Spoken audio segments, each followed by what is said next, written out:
Hello all, I Neeraj Kabra, on behalf of Law Chamber of Siddharth Murarka, welcome you all to our new webinar. Today we have speaker Advocate Ashish Chavan, Advocate Bombay High Court. He will be enlightening us on today's topic, that is expert evidence in criminal trial. Now I request sir to kindly take over and start with his lecture. Thank you so much, Neeraj. Friends, viewers, seniors, all those who are here with me. This is my fourth occasion of being hosted by the Law Chambers of Siddharth Murarka. They have this law club, and this is the fourth time that I am being hosted by them. So I'm really grateful, thankful to them for providing me this opportunity of coming live before you. I have dealt with three various different topics, the admissibility of evidence so far as electronic records are concerned, then appeals, then revisions. And today we are going to discuss a very interesting topic. The reason why I call it so interesting, I'll share with you. This is the role of an expert witness in a criminal trial. And the reason why I say it is interesting, it is because you get to pit your wits against an expert person. So it is really a match, where you really have to put all your resources and your mental strength and your research abilities and your competence. All this needs to be put to task because you will really have to research deep and understand the intricacies and nuances of law as well as of science. So if you ask me, it gives me an opportunity, a kind of a thrill, an adrenaline rush when I get an opportunity of dealing with an expert witness, especially of cross-examining an expert witness. So really, this is a subject which is close to my heart. So I'll start off. Basically, we will have a session of around 45 minutes. And I would like to start off with the legal definitions, the law relating to expert witnesses, the guidelines, the parameters, what is a legal opinion, how much binding it is, how is it proved in a court of law. And after traveling through that whole journey, we will end up with some of my experiences, you can say, or the way I have looked at cross-examination of a expert witness. And I'll try to wind this all up by 40-45 minutes so that, as usual, we will have a lively and a nice round of question answer sessions. So I'll just start off by sharing my screen with you. I'm sure you can see the screen now.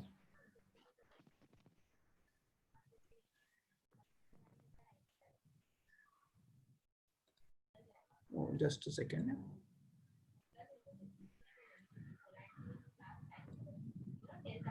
Yeah, so this is.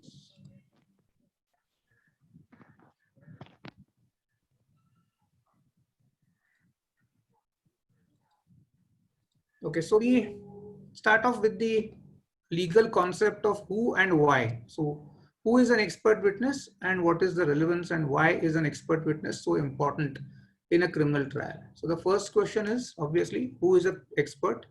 So the law gives us the answer. I'm not going to purposely discuss these sections because I feel when you go on a section wise commentary, one, it becomes very boring. And all of us are lawyers, so we know what sections to look for. But what I really want to come to terms with in this talk is the conceptual aspect of law, which I believe is very important. And once you grasp that, reading the sections is actually a very mechanical task. So the law gives us the answer. It says persons skilled in a branch of foreign law, science, art, or identity of handwriting or finger impressions are expert witnesses. Now this is how the CRPC definition is worded. Now there is some amendment which is brought about because of the Information Technology Act. So now we have an additional portion where we can see that an expert is also the certifying authority issuing the electronic signature certificate and the examiner of electronic evidence. So where do you find the law on the provision of examiner of electronic evidence? You find it in section 79A of the Information Technology Act. So we have two more entities now. One is the certifying authority issuing the electronic signature certificate, and we have an entity called as the examiner of electronic evidence. They are also coming within the scope of the definition of an expert. Now, a very interesting question, because as students of law, we must have asked ourselves this question: why is the opinion of an expert relevant? And why am I stressing on the word expert? Because as you know that the opinion of third person or the opinion evidence at all is something which is frowned upon in the Evidence Act. We don't consider the opinion of any witness, but the only exception that we find in law is the expert. And when is this opinion relevant? So when the court of law has to form an opinion upon the above aspects means foreign law, science, art, identity of handwriting, etc., etc. So upon these aspects, when the court of law has to form an opinion, it is then that the opinion of an expert becomes relevant. So expert evidence is therefore an exception to the general law that opinions of third persons are not relevant. So this is where you have a clear departure, a clear exception from the normal rule that opinions of persons are not considered in the eyes of law. Expert evidence is an exception to that. Okay. Now, we come to the various examples of experts. Now, who are these? What kind of people are experts? And this is not an exhaustive list that I've tried to make. These are only illustrative examples. So we come across, now these are all scientists. Largely speaking, we come across experts who are the men of science, men and women of science, who are basically scientists. Now we have a serologist. Now what does a serologist do? He's a scientist who studies fluids like urine, blood, saliva, semen. They also carry out DNA profiling, which is a very, very important tool which you see in cases of assault, sexual offenses, identification of what? Identification of the progeny, where there is a question of whether the child belongs to, or rather what is the parentage of the child. It is also in the case of identification of corpses that you can see serology, which is a very important and crucial science. So this is one category of, for example, of witnesses, expert witnesses. Then you have the handwriting expert, and most of us are acquainted with these this branch of experts. Who are handwriting experts? They are scientists who study the pattern of human handwriting. They are also called in common parlance as graphologists or examiners of questioned documents. Now, where do you find their opinions are relevant? Their opinions are relevant in check bouncing cases, forgery cases, so on and so forth. So we see serologists, we see handwriting experts. We also have a category of experts called as the video or audio experts. Now, who are these video audio experts? They are the scientists who carry out video authentication, speaker verification, CCTV analysis, photo authentication. Now, these opinions, where do they matter, or where we normally see them? We see them in the cases of voice or video recording. Now, many a times corruption cases, CBI cases, you find that the entire evidence rests on telephonic demand of money and a subsequent trap which is laid to corroborate that demand. So in corruption cases, you find that there is requirement of or other opinion provided by audio experts to verify the speaker. Then there is a case of kidnapping or extortion calls as to who has made the call, from where the call has come, and whether it is A person or B person who is making the call. Then you have analysis of CCTV footage in case of riots, in case of offenses, various kinds of body offenses, etc., even theft, dacoity, etc., where you have an analysis of CCTV footage which is done by these video or audio experts. Then you have cyber forensic experts. Now this is a very upcoming field of science.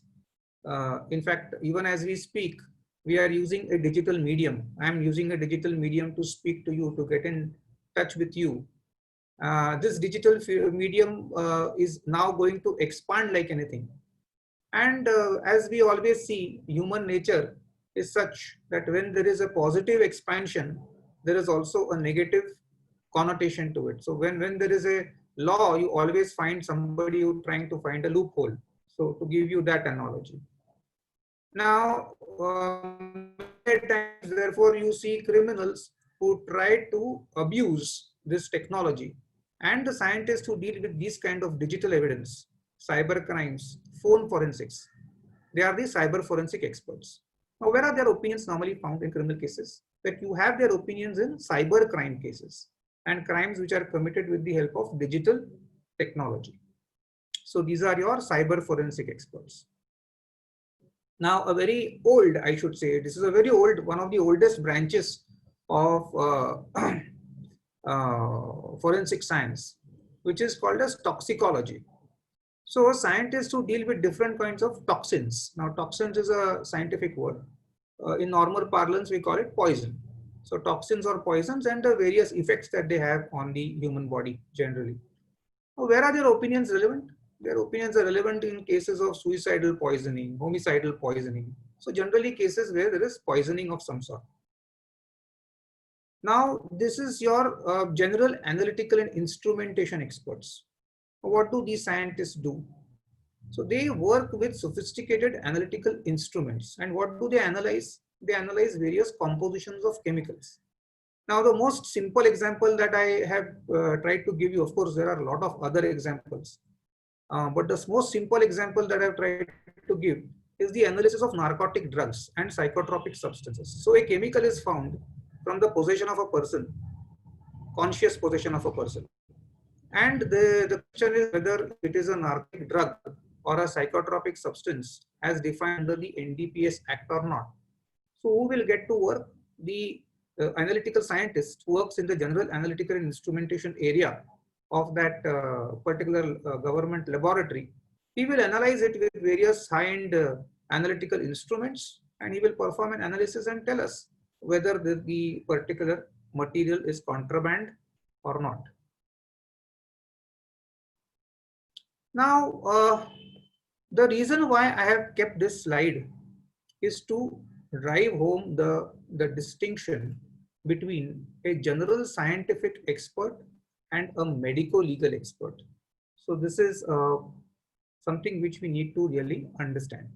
So therefore, I have asked the question to myself, is a doctor an expert in the eyes of law? Of course, the answer is yes. A doctor who performs a post-mortem, for example, or gives a medico-legal certificate of an injury, he is an expert in the eyes of law, and therefore he is called as a medico-legal expert. But here, let me tell you that there is a very important difference between a medico-legal expert and other government scientific experts. And what is that difference? We will see in some time. But please remember that there is a difference between a medico-legal expert and the other government scientific experts. And that difference is in the law dealing with both these kind of witnesses. So, this is a very logical question that we ask ourselves. Can a doctor's PM report stands for post-mortem report, or MLC stands for medico-legal certificate. These are normal short forms which criminal lawyers use. So can a doctor's PM report or a MLC be read as substantive evidence in court? So supposing a doctor gives a medical certificate saying that there are 4 contused lacerated wounds, which they call as CLWs, found on the scalp of the person. Can that report be straight away admitted in evidence, marked as exhibit, read in evidence? The answer is no, it cannot be. Because a medical opinion is not a substantive evidence. The medical professional, like any other witness, has to step into the witness box and to prove his report as per the procedure of the Evidence Act. Now, what that procedure is, we all know. But the doctor is not an exception to that procedure. He certainly has to step into the witness box and to prove his report. Unless, of course, under 294 you admit a document, that's another story. But normally, a doctor has to step into the witness box and testify as to whether the contents of that report which he has produced in court, or the opinion which is showing in court, is correct or not, and subsequently he also has to face the cross-examination. Now the courts say, now this is what I've culled out from various judgments. Now these are just points. There are dozens and dozens of judgments on this, which you can research and see for yourself, but this is the distilled advice of the higher courts. And what basically it says is this, that his opinion is only advisory in nature and not binding upon the court. But now, having said that the opinion is not binding upon the court, there is a catch, or there is a caveat. The caveat is that unless there is something inherently defective in the medical report, it cannot be set aside by the court. So it is not that just because the report is not binding upon the court, one can argue, please disregard it. You cannot argue that it should be disregarded unless you can demonstrate conclusively and cogently before the court that there is something inherently defective in the medical report. Only then can the court assert itself. The conscience of the court can be satisfied, and yes, it can say that there is certainly something which is defective in the medical report, and even though the doctor has proved it, it cannot be used or rather it cannot be considered in evidence. Now, what if there is a conflict between the medical evidence and ocular evidence? Happens all the time.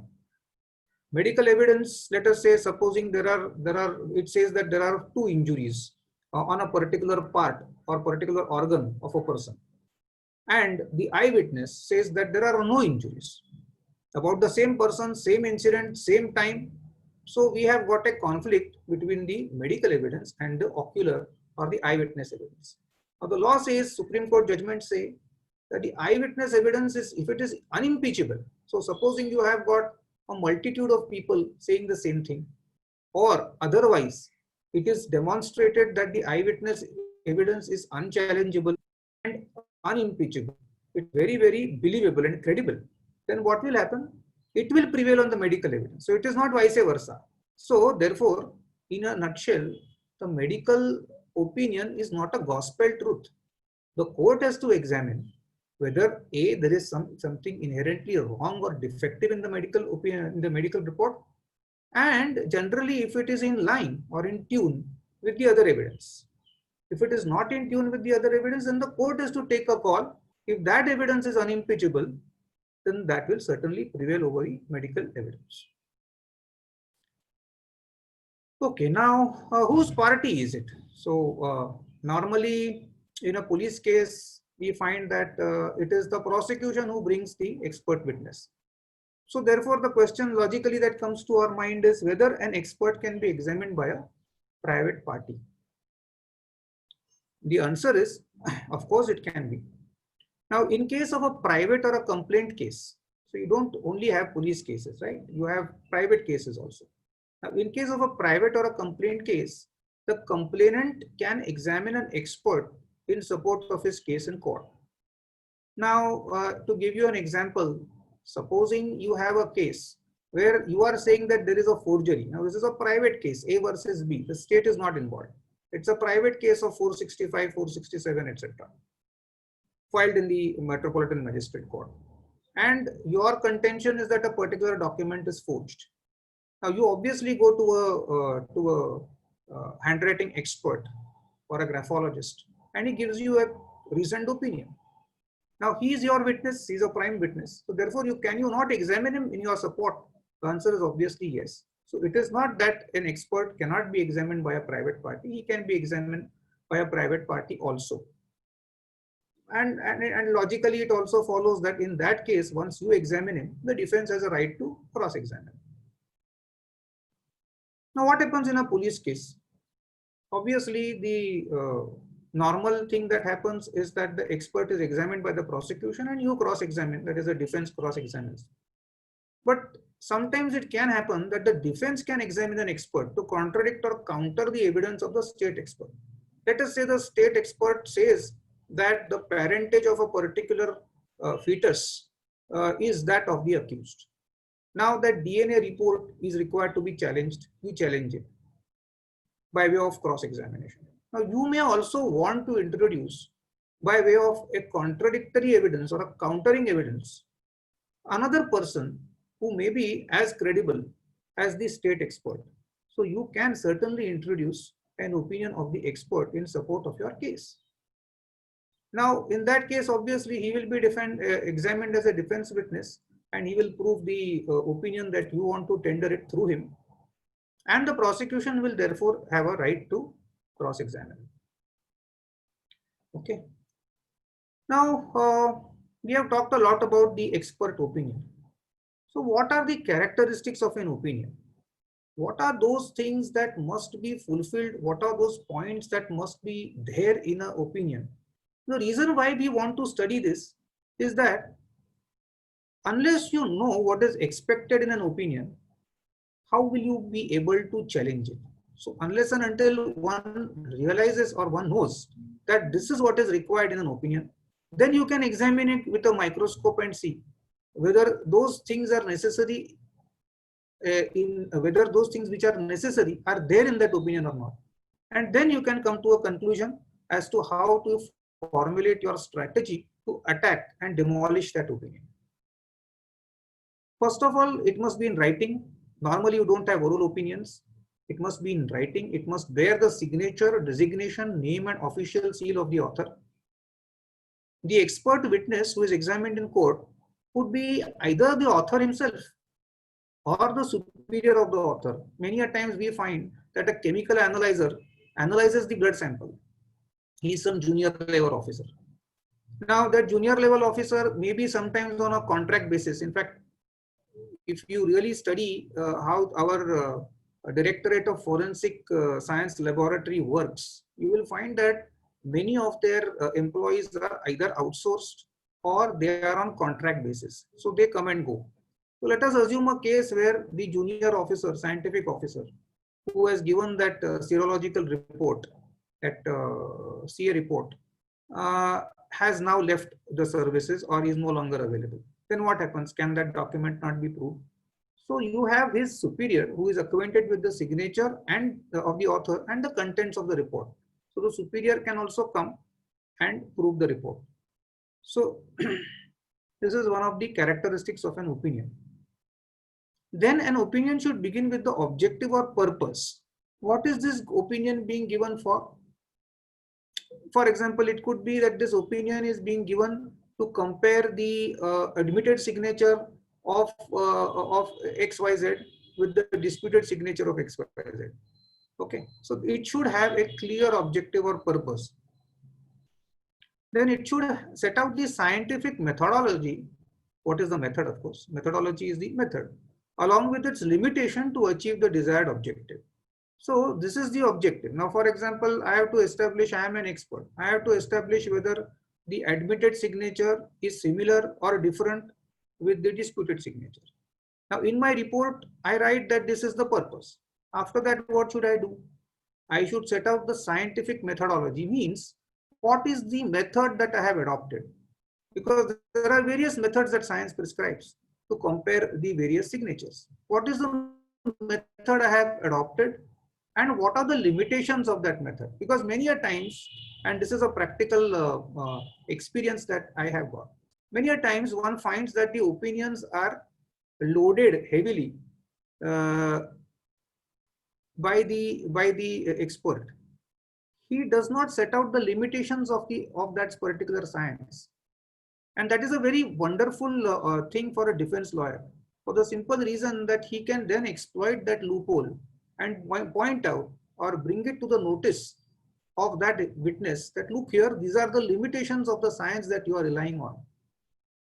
You can show him statistics, you can show him scientific books to show that whether that particular science that you are talking of is 100% foolproof or not. So therefore, a good expert always sets out the limitations along with the scientific methodology. So this is one of the aspects, important characteristics of an opinion. Now, I may have written the methodology, but it may be something which is outdated. It may be something which was used 5 years ago, 10 years ago. So what I'm trying to say is that the methodology has to be a conventionally acceptable, standard, and scientifically tested system. So I can't use something which is an experimental system. Okay. And wherever necessary, references must be provided. See, the scientific community survives, works on references. Even today, we find so many medical discussions about the COVID-19 pandemic that is going on. And wherever you find these discussions, you also find a lot of references. Who says it? WHO says it. Who says it? ICMR says it. And why are they saying it? Because there are so and so clinical trials which have been conducted. So these reference systems is the very basic or backbone of any scientific opinion. So wherever necessary, references must be provided. Okay. Then that person, the scientific, the scientist should inventorize the data, articles or samples on which the opinion is expected. Okay, inventorize is a very necessary thing, because let us say there are 5 different articles that he receives. He receives a chappal, he receives a blood-stained shirt, he receives a stick, he receives something else. 4 or 5 things he receives. We should inventorize it. We will talk about the chain of custody a little later. But apart from the chain of custody, he should basically be able to inventorize it. What are the things? Describe them. How has he received them? From whom has he received them? What are the distinguishing marks on those particular data, articles, samples, whatever he has received? And that is how he should scientifically make an entry of these things that he has received.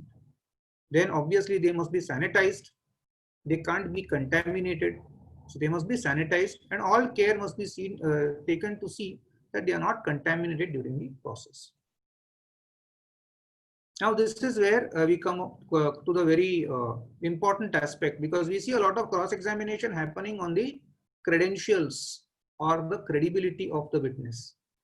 So therefore, the expert must mention his educational and scientific qualifications at length, so that the questions on the aspect of his credibility can be dealt with. So a good opinion will normally have a detailed mention of the educational and scientific qualifications of that expert witness. And this also has a hidden message. So now you know, as defense lawyers, what is it that you must look for. Okay. So then the expert should also make a mention of his special achievements, if he has made any special achievements, recognitions, awards. So basically he should mention, or rather make a statement that yes, I am a competent person, I have done so and so till in my life, and therefore I am competent to give this opinion. All processes undertaken by the expert should be documented in real time. This is a very important thing, because normally when you find reports, you find that if you really look at them hard, and you really analyze them microscopically, you will find that there is a discrepancy in the manner in which the documentation is done. Now, I'll give you an example. Supposing, let us say, a person receives a voice sample. The question is whether that voice sample A matches voice sample B. Now, there is a test which is called as a voice spectrography test. Let us not go into what is that test, etc. But let us say that there is a test which determines that particular thing, whether that voice matches or not. I'm just trying to make it very simple without going into the intricacies. So he carries out that test. He comes across certain conclusions. But what he does, he writes all of that at the end of his entire experiment, let us say. So maybe that thing goes on, his experiment goes on for 1 day, 2 days, 3 days, 5 days, a week, we don't know. But he writes it all at one go, which is wrong, because it has to be documented in real time. So what did he do first? He did X first, he did Y second, he did Z third, then that day passed. Then he did X, Y, Z, 1, 1, 2, 3, etc., etc. So it should be documented. So it is like to give my criminal lawyer friends an analogy, it is like a case diary or a station diary. Just as it mentions the officer has gone out at so and so time, then he has come back, he has done panchanama, blah, blah. So it should be like a log, it should be like a journal, it should be documented in real time. Now this is what I'm talking about, is the ideal opinion. Now those of you who have conducted criminal trials will certainly tell me that this is not what an opinion looks like. So that is the hidden message. If this is not what an opinion looks like, you have got enough ammunition to ask the cross-examining questions. An opinion must have a final paragraph, which is we call as a concluding paragraph. So these are the conclusions, which are on the basis of the observations. The conclusions must be clear and ought to leave no scope for ambiguous interpretation. A very important aspect. Many a times this happens in medico-legal negligence cases. Now this is again a practical or personal experience. I had this opinion which I was dealing with, where the question was whether there is gross medical negligence or not. Let us not go into the facts of the case. The point that I'm trying to make it, when I saw the opinion, the penultimate paragraph or the ultimate paragraph rather, the concluding paragraph, it said everything. It said X happened, Y happened, Z happened, this person did that, etc., etc. But it did not use the words, therefore I find Dr. So-and-so guilty of gross medical negligence. And believe me, friends, this was one of the main reasons why I secured an acquittal in that case. Because during cross-examination, I asked him very specifically and pointedly, although there were a lot of evasion efforts from his side, I pinned him down on that there is absolutely no clear, unequivocal wording in your opinion which says that this person is guilty of gross medical negligence. Okay, so you have to look at the final paragraph, the conclusion, and there should be no ambiguity in that. Opinion should avoid mention of any details of the person in respect of whom it is sought. This may create an area of doubt. Many a times you find that opinions have the details of the accused. So sometimes you have a situation like this. Forwarding letter says, so and so accused, name, address. You will be surprised. I'm quoting from practical examples. Name, address, the offenses that he is charged for, and such case details. Now, obviously, if all these details are being known to the independent, quote unquote, independent expert witness, can I not say as a defense lawyer that there is an element of bias, that there is a possibility of an element of bias? So therefore, all good opinions should avoid the mention of any details of the person in respect of whom it is sought. It could be the accused, it could be the complainant. There should be no perceptible nexus or connection between that person who is seeking that opinion and the expert witness, because what it creates, it unnecessarily creates a bias against that particular expert witness. So therefore, it may create an area of doubt. Now, this is what I was pointing out right at the beginning of my talk. Is there any difference between proving a medical report and any other government scientific report? So this is why I specifically harped and stressed on the medico-legal expert being different from other government scientific expert. And here is where the difference lies. We have a section 293 of CRPC. What does that section say? It covers the reports of government scientific experts. It sets out certain categories of government scientific officers. Now those categories you can read in section 293. I will not dwell on that because it is a very mechanical thing. There are, let us say, 4 or 5 categories of government scientific officers. Now these reports can be directly used as evidence. That's what the wording of the law is. It can be used as evidence in any inquiry, trial, or other proceeding under the court. Now, in other words, the reports of these defined government scientific officers can be straight away introduced in evidence without examining the scientific officer. Now, here there is a clear departure or an exception from the regular practice that the author of the document has to be examined. So, you have a certain category of government scientific officers who are excluded. And what could be the legislative intent behind it? This is the intent. It is to reduce the delay in trial in order to examine the scientific officers. Because what will otherwise happen is that supposing either that document, that opinion is not really relevant. But it is the mandate of a law that the author of the document has to be produced before the court, and only through him it can be proved. So even though that document may not be very crucial for the defense, still the state has to go through the entire procedure of bringing that witness. And perhaps this was the legislative intention of introducing this section. But now I'll answer the question that is cropping up in everyone's mind. Now, does it mean that it can never be done? So therefore, that is the next question. Does this mean that a government scientific officer's report under 293 CRPC cannot ever be subjected to cross-examination? Now, there is a proviso which is there in the law itself. We have subsection 2 of section 293, which is providing for a window of opportunity for either the prosecution or the defense to move an application.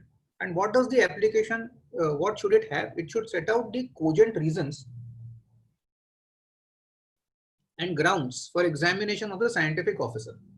So it should make out a case that here is a serological report, so here is a voice identification report, but inherently there are these 5 things that I can list out, or these 10 things that I can list out on the face of it, which will demonstrate that there is a possibility of something which has gone wrong in making this opinion, in carrying out the various tests, in the application of science, etc., etc. So basically you have to point out a possibility, a real possibility of prejudice being caused to the accused because of a wrong report or incorrect assumptions or incorrect reasoning given by the scientific officer. And the court should be convinced, and it will allow the application if it thinks fit. Now it goes even further. Now this is I have culled out from a judgment of the Bombay High Court, which says that even in the case of a report which is proved under 293 and not challenged, the court is not prevented from making an independent assessment of the report if there is any inherent defect in that report. The contents of the report should not be accepted as a gospel truth. So just because at that point of time, perhaps the defense did not make any grievance about that report under 293, the case that I'm talking about was carried to the High Court, and in the High Court, the argument was that the report, even if you read it, even if a layman reads it, it is full of glaring defects. Okay, so can the court, even at the appellate stage, not consider this fact, and can it be prevented from even considering the fact that this document is not properly framed and there are glaring defects? The court said, of course it can. The court is not prevented from an independent assessment of that report. So it is basically 293 is more of a procedural, provision, where normally if that document cannot be challenged, so it is either unassailable or unchallengeable, and simply you say that 293 I am accepting it, I am not challenging the document, or it is not relevant. But if it is relevant and it is assailable and there are grounds for you to assail it, then certainly you can make an application under 293 subsection 2 and contest the matter and cross-examine that scientific officer. Now we come to a little bit of practical hints of cross-examination, because this is what this is what I said at the beginning is the most important and interesting aspect of criminal trial, being pitted against perhaps a very brilliant mind, the mind of an expert. So how is it that you tackle with or rather deal with that independent and sharp mind? So first of all, let us understand it is a very technical subject. Cross-examination of an expert is a very technical subject. The first step for a successful cross is the thorough and careful reading of the opinion itself. So I can't stop emphasizing this, because really the God is in the details. So in this case, the details are the opinion. Go through every word of that opinion. Try to understand the import of every word, what it means, and you will find your answers yourself, because we have seen what an ideal opinion should look like. So first is, of course, you read the opinion carefully. Then you test it on the touchstone of the standard protocol followed by the Directorate of Forensic Science Laboratories. Now, if you see, there is a website of the Directorate of Forensic Science Laboratories. Yesterday, while I was thinking of preparing for the talk today, I just casually went through it. Of course, I have gone through it before, but I again went through it, and I was surprised to find that it is very much updated now. So you will find a wealth of information in that website on which is basically the website of the DFSL. Now, this is how you get the word DFSL, Directorate of Forensic Science Laboratories. Their laboratories are in Kalina. So there is a standard operating procedure which is followed by many of these laboratories. You will get it on their website. Not in all cases, but in some cases you might get it in the website. As far as medical reports and PM notes are concerned, one needs to learn and understand basic human anatomy and then refer to standard texts on medical jurisprudence. So I think this is something which hard work and endeavor all of us as criminal lawyers need to undertake at some point of time in our lives. We really can't just say that no, we don't know anything about medicine. I have never done biology, and no, I can't. I can't come to terms with this, because this is like putting maths to option. So I always used to put maths to option, and to my horror, I realized that you really have to deal with maths all your life. So you really can't run away from these medical reports and these terminologies of medicine. So it is best that you start understanding basic human anatomy, and that you can get. There is a book on Gray's Anatomy. Of course, it's a very technical book, but there are basic, simpler texts also which make you conversant with human anatomy. Because unless you understand the parts that you're talking about, let us say I say that anterior posterior scapular region. Now I know what I'm talking about, but you'll have to basically read what I'm talking about. Or if I say that a contused lacerated wound, what do you mean by contused? What do you mean by laceration? So these are medical terminologies which you must be comfortable with. And so therefore you must read them up. And there are various standard texts. There is Parikh on medical jurisprudence, and there are a lot of other texts which you can read on medical jurisprudence. So I say, I mean, of course, cross-examination is both an art and a science. It really has aspects of both.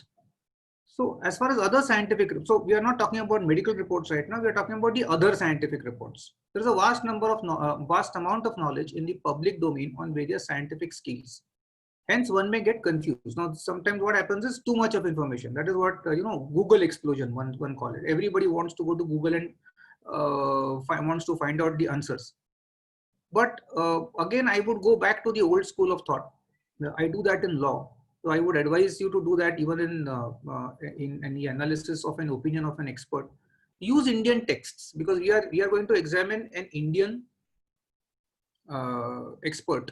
So try to get hold of Indian text and material, and which has got approval from the scientific community. So this should be your thumb rule, that we should focus our attention to Indian texts rather than foreign texts, because the context changes. And if the context changes, then the whole line of questioning may also be completely different. And it should have the approval from the scientific community, which lends an authenticity to it. After reading the opinion, so now you have read your opinion, you have to make a note whether there are any lacunae or loopholes in procedure, because many a times you may not be able to beat the witness on his turf. Now, what is his turf? His turf is his area of expertise. So, a lawyer's turf is law. Similarly, the expert is obviously is standing there because he's an expert. So, really, you don't have to meet him on his turf, but you can certainly beat him on the aspect of procedure. So if a procedure needs to be carried out in a particular manner, whatever he says, however brilliant doctor or a serologist or toxicologist or whoever he may be, if he doesn't follow the procedure, it is wrong. So just an example that I'm trying to share. So no details of tests conducted. So he may say I have conducted 20 tests. He may give you 20 different examples of those tests, etc. But if he has not mentioned it, what good is his oral testimony then?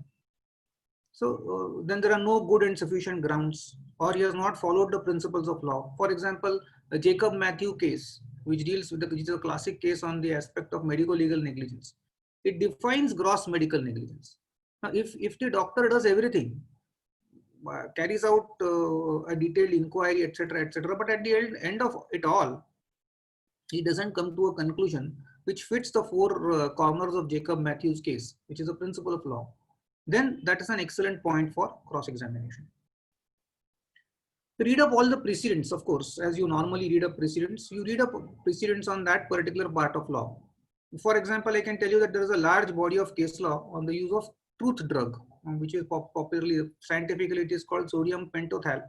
Popularly it is called as a truth drug, and it is used in narco analysis. Now there was a huge discussion and debate on what is the constitutional validity of that tests which are administered, whether they can be considered as part of investigation procedure, whether they can be considered as part of evidence. All that answers are there. One only needs to look up the precedents. Okay, very important. One can also take the help of a private scientific expert or a medical legal expert to understand the subject matter and frame proper questions.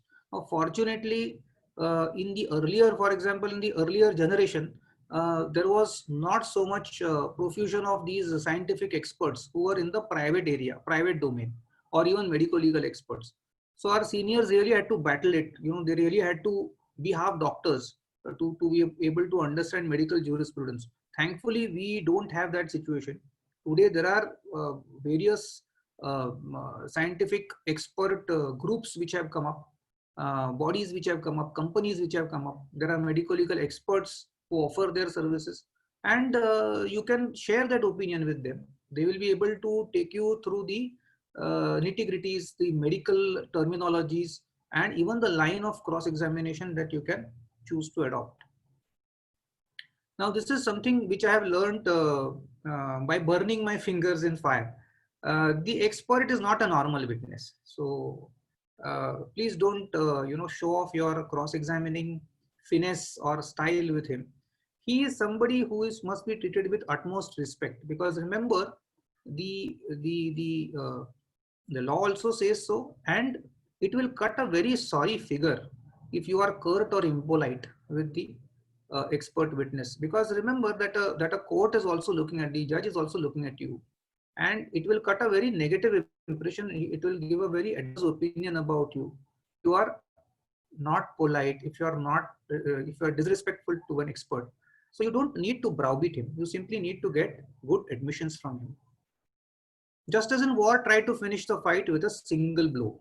Now, what that blow is depends on both the examination in chief and the cross examination. Many a times we neglect the most important part of evidence, which is the examination in chief, because many a times we feel, or what is there to be done? I'll just sit down and I'll think in my mind what are the various weapons that I'm going to use in my cross examination. But many a times the cross examination in chief is the most important part of the evidence.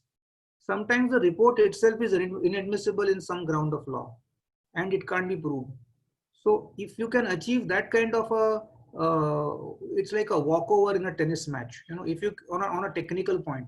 So if you can get that technical point in your favor, and if you can achieve that, then it will save you the trouble of a lengthy cross examination. Why go and fight if you can simply defeat the enemy with a single blow?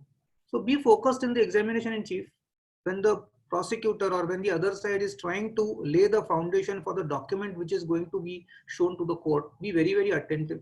Because I have learned that again with a lot of defeats, that if you let your attention slip there, as they say in Hindi,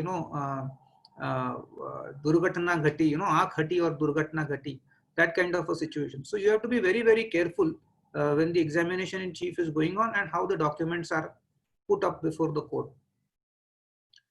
It is difficult to get clear admissions from an expert, obviously, because he's a smart professional. He's not going to go and damage his own case.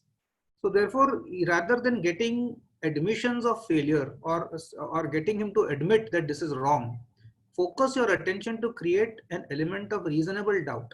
So don't go on, you can't use a hammer in case of an expert witness. You don't have to demolish him.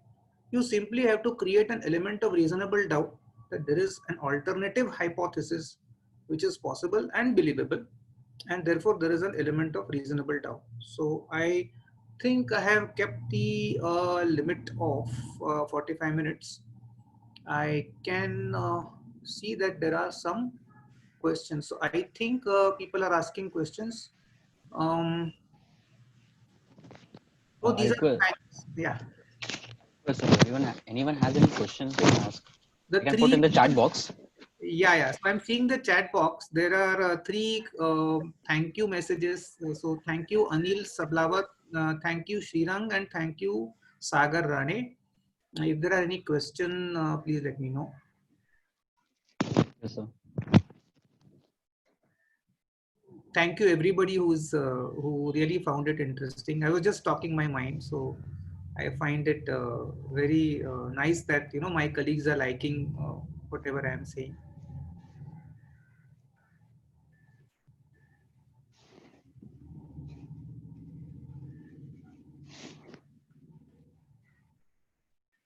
Okay. What about a scenario where a party cannot afford an expert witness? Does he have any way?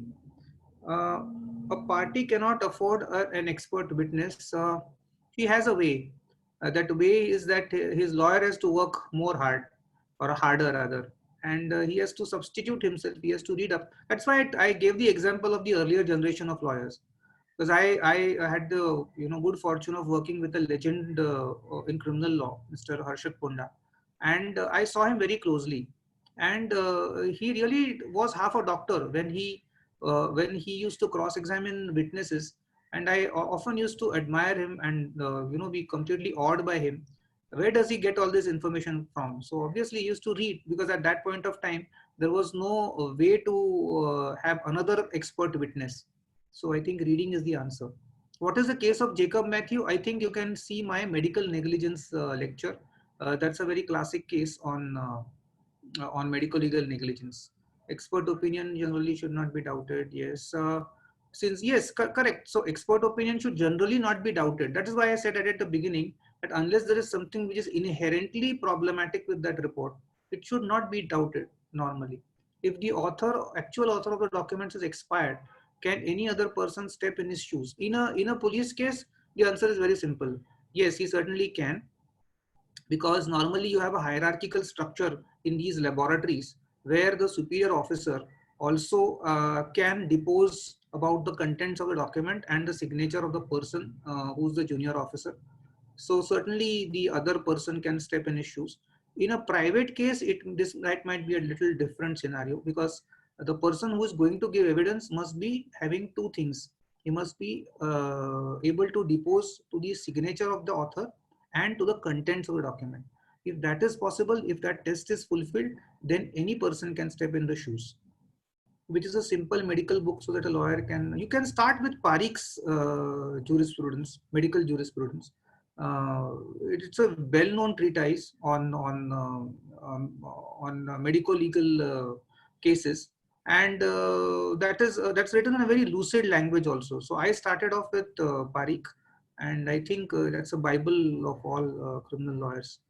If application under 293 was not moved at the time of examination, later it came to the knowledge that there is some defect and raised objection later at arguments whether it will be equivalent to admission of defense.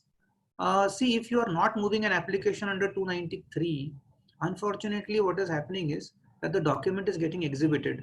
And when it is getting exhibited completely, not with any reservations. So the contents of the document can be read, and the proof of the documents is already established, because that's what 293 says, it can be read in evidence.